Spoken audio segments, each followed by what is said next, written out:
नमस्कार. चला आज एसईटी पेपर 1 मधल्या एका महत्वाच्या युनिटबद्दल बोलूया. Unit number 4 communication. हो बरोबर. हा तोच घटक आहे ज्याच्याबद्दल सगळ्यांना वाटतं की अरे वा, हा तर खूपच सोपा आहे, इथे तर हमखास मार्क मिळणार. पण गोष्ट इतकी सोपी आहे का खरंच? आणि खरी गंमत इथेच सुरू होते. आपल्याला वाटतं की हा घटक सोपा आहे आणि याच गैरसमजाचा फायदा घेऊन परीक्षक अगदी हुशारीने इथे काही असे प्रश्न टाकतात जे आपला सगळा गोंधळ उडवून देऊ शकतात. तर मग प्रश्न हा आहे की हे सापळे ओळखायचे कसे आणि या युनिटवर आपली पकड मजबूत कशी करायची. चला तर मग याच प्रश्नाचं उत्तर शोधायला सुरुवात करूया. आपण आपल्या विश्लेषणाच्या पहिल्या टप्प्यात आहोत आणि इथे आपण या युनिटच्या मूळ समस्येवरच लक्ष केंद्रित करणार आहोत, जी आहे याचं फसवेपण. सगळ्यात आधी एक गोष्ट अगदी मनावर कोरून ठेवूया. कम्युनिकेशन म्हणजे फक्त बोलणं किंवा संदेश पाठवणं नाही. कम्युनिकेशन म्हणजे आपण जो अर्थ पोहोचवू पाहतोय तो समोरच्यापर्यंत पोहोचला पाहिजे. अर्थ पोहोचणं महत्वाचं आहे, बोलणं नाही. आता जरा परीक्षकाच्या नजरेतून विचार करूया. त्यांना या पेपरमध्ये कम्युनिकेशन हा विषय टाकून नक्की काय तपासायचं असतं?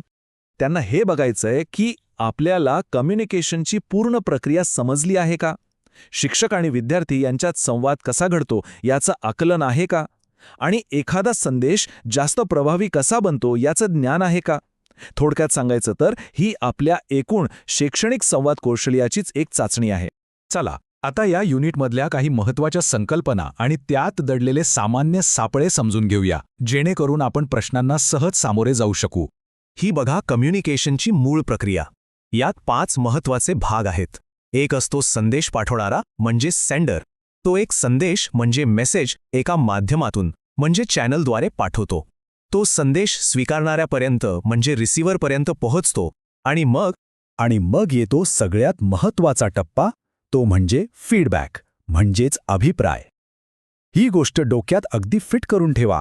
जोपर्यंत फीडबॅक मिळत नाही तोपर्यंत कम्युनिकेशनची प्रक्रिया पूर्ण होतच नाही, ती अपूर्णच राहते. परीक्षेतले बरेचसे प्रश्न याच एका मुद्द्याभोवती फिरतात. आता परीक्षकांना काय आवडतं आणि काय नाही हे समजून घेऊया.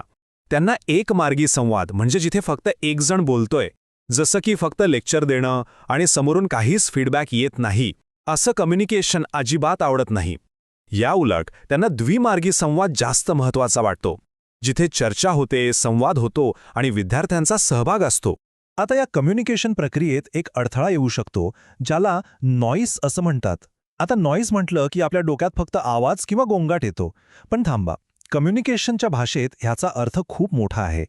म्हणजे बघा, नॉईस फक्त ऐकू येणारा आवाजच नसतो. तो भौतिक असू शकतो, जसं की वर्गाबाहेर चालू असलेला गोंगाट. तो मानसिकही असू शकतो, जसं की परीक्षेचा ताण किंवा एखाद्याची नकारात्मक वृत्ती.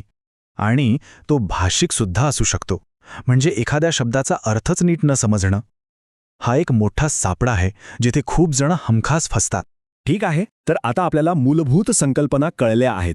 चला आता थेट त्या युक्त्यांबद्दल बोलूया, ज्या वापरून आपण अचूक उत्तर निवडू शकतो. योग्य उत्तर ओळखायला एक सोपी ग्रीन फ्लॅग आणि रेड फ्लॅग सिस्टीम वापरूया. ज्या पर्यायांमध्ये लोकशाही, सहभाग, संवाद आणि चर्चा असे शब्द दिसतील ते आपले ग्रीन फ्लॅग आहेत, म्हणजे ते उत्तर बरोबर असल्याची शक्यता जास्त आहे. आणि ज्या पर्यायांमध्ये टोकाचे दावे किंवा फक्त संदेश पाठवणाराचं वर्चस्व दिसत असेल किंवा जिथे फीडबॅकचा उल्लेखच नसेल ते आहेत रेड फ्लॅग. असे पर्याय शक्यतो टाळलेलेच बरे.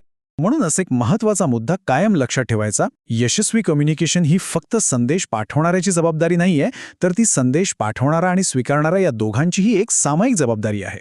आता आपण समारोपाकडे आलो आहोत.